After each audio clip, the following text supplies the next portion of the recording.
What's up, everybody? Welcome back to the vlog. We are working on the Chevelle, of course, and it is up and running. It runs, it turns on just fine. Took it to the shop. They went ahead and broke in the cam, adjusted timing, the carb, and all that. I don't like the basics of it, but I wouldn't trust myself to actually do it, especially just because I can't afford to fucking rebuild it if it were to fuck up right now. But a couple things are wrong with it. First things first, the heater core was leaking, so they had to take it off, and they just bypassed it, of course. I think the reason why it was leaking is because the first time it broke, I was driving home one time, and then I seen a bunch of smoke inside my car, and I was like, what the fuck is that? Then I look over and it was fucking leaking, so I ended up replacing it like a year or two later. But when I was replacing it, so essentially the two bars that come out that these hoses connected to, one of them wasn't fitting, so I had to like bend one of them at a certain direction. I think it just like pinched it a little bit, or enough to create a little crack. So when they're breaking in the motor, it was leaking all into the car, so they went ahead and bypassed it. Fine, I'll fix that. Another thing that they noticed is the ignition wire. So I plugged in the original factory ignition wire, and when I did that,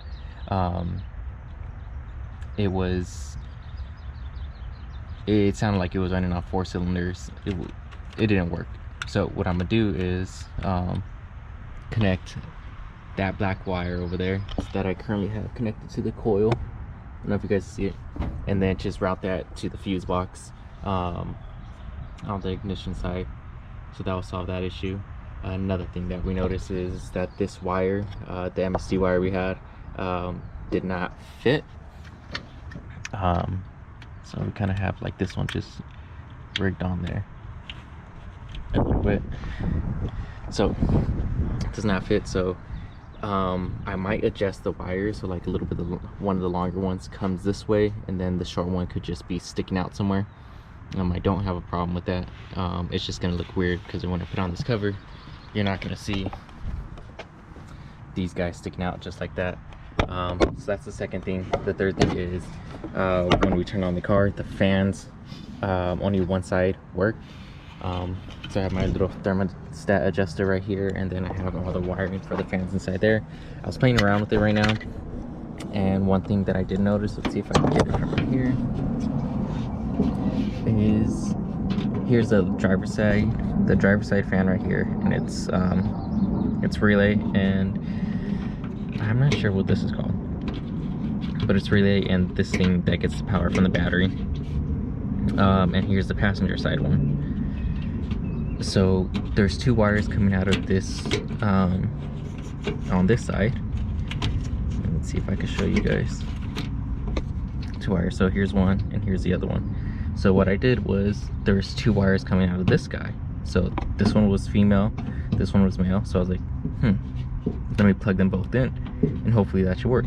So I went ahead and plugged them both in. One's black like this, and the other one, you see right here, it's blue.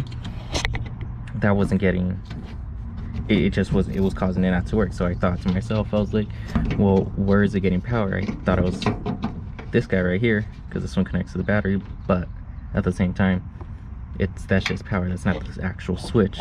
So there's this red wire, where is it, this orange wire right here, that had a blue wire plugged in right there. It was a female. So I unplugged the blue wire from here, plugged it into this harness right here, and it works just fine. Which kind of makes sense now that I think about it. And yeah, another thing that they noticed was the driver's side front caliper was leaking brake fluid. That's pretty much about it. So a couple things I'm gonna do today is, obviously I fixed the fan. That was one thing. I'm gonna wire up the ignition wire. My cousin's working on some wiring stuff on his car right now, so waiting for him to finish up so I can use the wire strippers. And then yeah, I had a whole list of things to do to it, just to get it back on the road. So fix the fan, get the ignition wire going, and adjust bleed the brake caliper. Let's see if it's actually bleeding or leaking, how much it's leaking. Other than that, if all goes well today, I could drive this around the block later on tonight or tomorrow. Enjoy the Sunday evening. But yeah, let's see what we can get done. Alright everybody, so we did a lot on the Chevelle. Just dropped my phone.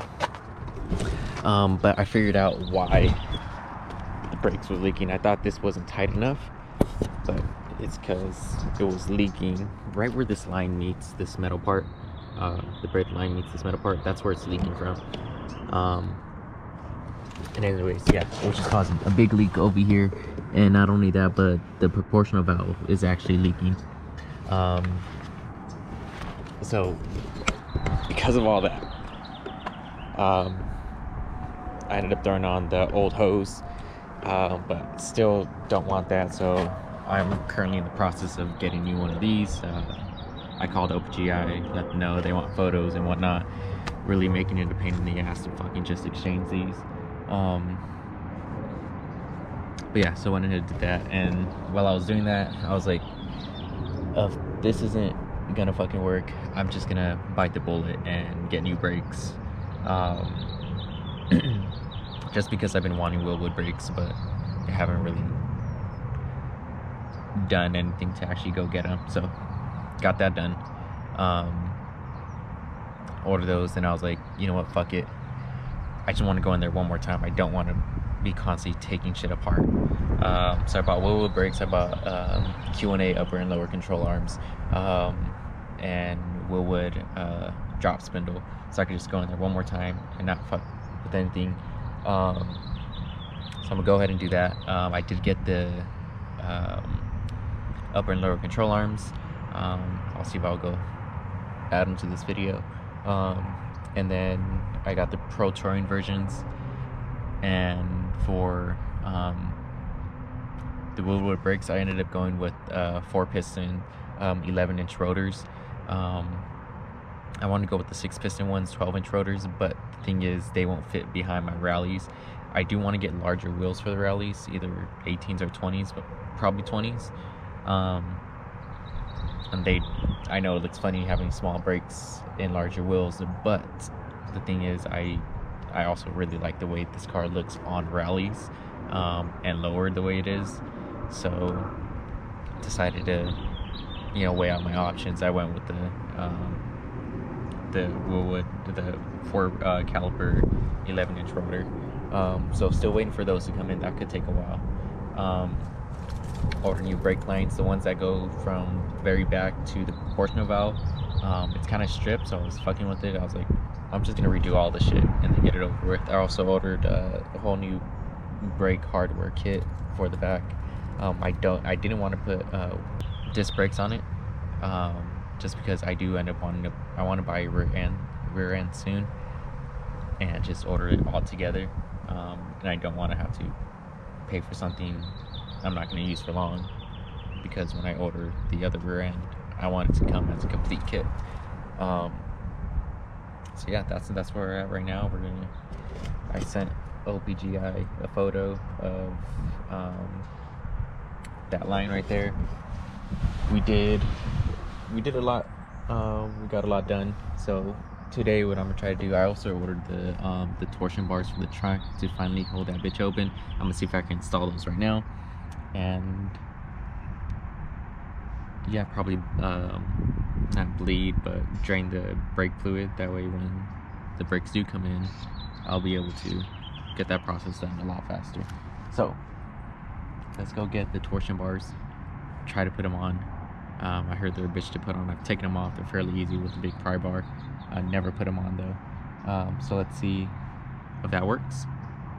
Works great. And then also, we still need to wire up those gauges correctly. The top gauge right there, the tach, it's always on when the battery's connected, so something's off. And then the lights for the oil and the water, I have not wired up in terms of just the light, so we're gonna go ahead and do that as well. And yeah, still a lot of stuff to do, but one thing at a time.